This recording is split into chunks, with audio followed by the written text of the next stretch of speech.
LDC yakubye ebituli mu amendment bill eya 2024 eya Richard Lumu gyasitatinga ti leader of opposition abeere nga alondebwa babeka ba parliament aba opposition. LDC yagikubyemu ebituli gwe mukwano gwange mpuliriza.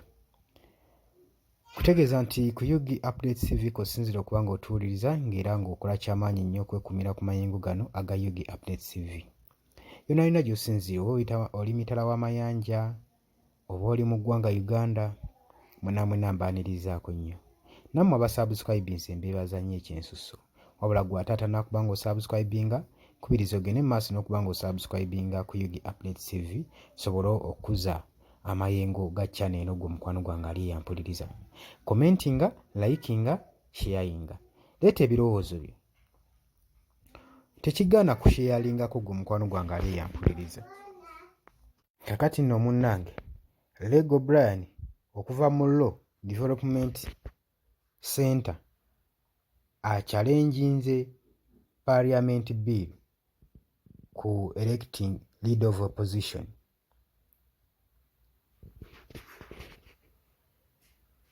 Okusinza ku administration ya Parliament Bill 2024, Law Development Center egamba nti nno era eyongera okclaiminga ng'egamba biiru eno ey'okubanga bajjako leader of opposition abeere ng'alondebwa babaka aba opposition mu Parliament.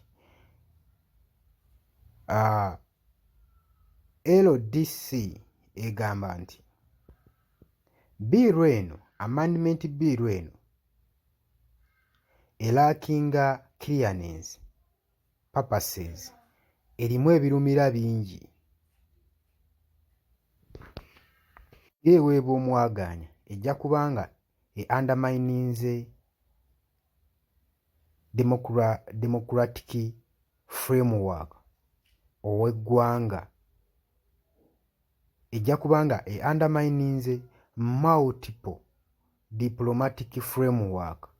Wetwogera ku multiple tutegeeza ebinyigiddwamu nga bingi mu democratic system, ejja kuba ebinafuyizza, ejja kuba ebikyobodde, ebivvodde singa amendment bill eno eya Richard Lumu gye yayisiza mu biseera nga tuli mu parliamentary seats eri eggulu. Kitegeeza ejja kuba ebivvodde gwe mukwano gwange ali eyampuliriza okusinziira ku Law Development Center nga bwe bagamba. Eno nno sentence yakoleddwa ne Paul Mukiibi, ono nno nga ye Head of Department of Law Reporting Research and Law Firm at LDC. Okusinziira ku lukiiko olwabaddewo ku session ne Legal and Parliamentary Affairs Committee nga 8 October 2024, komiti yalivyuwinze biiru eno emabegakaawo gye Lumu gye yateeka ku mmeeza, Richard Lumu gye yateeka ku mmeeza mu Parliament. Tukimanyi bulungi nti Richard Lumu ono registrar mu Mityana South. Mukiibi yakwestioninze n'abuuza ensonga eri emabega wa kino kyeki. Yabuuzizza ensonga eri emabega wa biiru eno okubanga eyisibwa. Ensonga ki? Oluvannyuma lw'okunootinga nti biiru eno erina ebizibu bingi ebigibanjibwa era okugyaddressinga mu Parliament eri unclear, bw'atyo bwe yagambye. Era ng'agamba ffe nga ffe aba Law Development Society bwe tugitunuddemu tetwategedde, bwe twagitunuddemu tetwategedde kirikkiriya ddala ne ekirikkiriya ddala intention za biiru eno kiddala entuufu. wetwazitunuddemu nga tetulaba biiru eri anikiriya nga tetumanyi intention zaayo ntuufu. Webanga issue eri ku opposition parties nga ne minorities abapresentinga nga bafiiringa exclude nga balaba majorities party appointed nga balaba majorities abaappointingibwa ne party leaders nga balaba bibaluma, n'agamba si nsonga. Agambye majorities ezimu ziba zirondibwa ne ba party leaders, ba leaders of opposition. Webanga yeyo ensonga nga opposition kubanga alondebwa opposition leader kubanga alondebwa opposition, then n'agamba eno move teri kiriya era teri akituleetedde bulungi, era yaleetedde n'abamu okuva mu LDC okususpectinga nti biiru eno eyinza okuba erina ensonga egivugirako emabega ng'erina motives endala. Ng'omukwano gwange ali eyampuliriza, era yayongedde n'okuwakana ng'agamba oba requirements ezeetaagisa ku board okukonsalutinga zirina okubeera nga zimpozingibwa ku ruling party we baba nga baapointinga government figures, okugeza nga prime ministers asaavinga nga leader mu government business. Kitegeeza nti political competition eri ku heart of multi-party system bwe kiba nga weekiwe kiri, kubanga opposition tebeerayo ga gavumenti eronda prime minister, webanga eronda ba ministers ab'enjawulo tebiyingiramu. Kati kino kibalumira opposition party erimu opposition leading weeronda leader of opposition waayo. Temulaba nti nno kiba kigasseeko nnyo okulaba nga competition weeri between the leader of opposition and the government, era woba okigyewo kiba kigenda kubanga kinafuya politics mu ngeri ya competition eri mu politics egenda kubanga enafuyiziddwa. Bwe ziba nga similar parties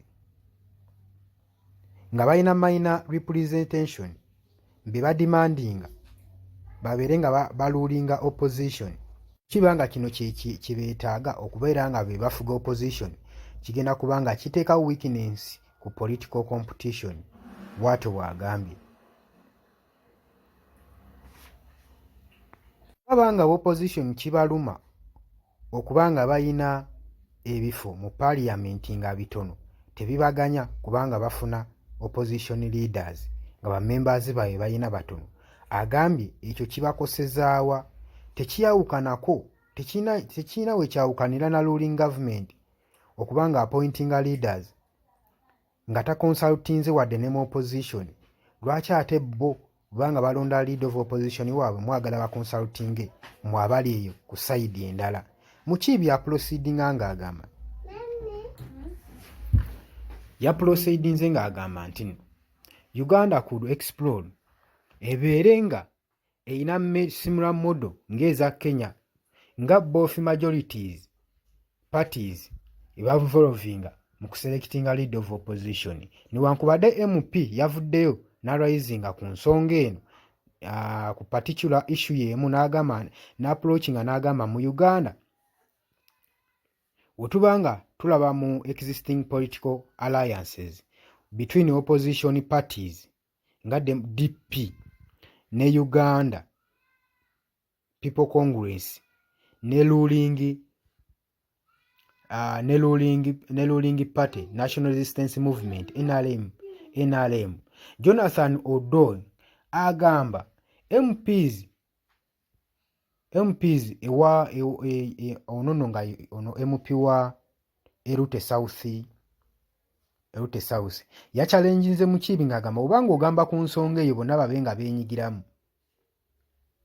Suggestion eri nti lwaki tobuuza kinaakola amakulu okulaba nga largest opposition party nga National Unity Platform NUP econsulting parties endala already eziri erigged mu NRM already zaalibwa dda n'ekiwuka ky'NRM ziri muli munda ate ze baba consulting nga bagenda okulonda lead of opposition waabwe. Gw'olabye ekikola sense era kiwa amakulu.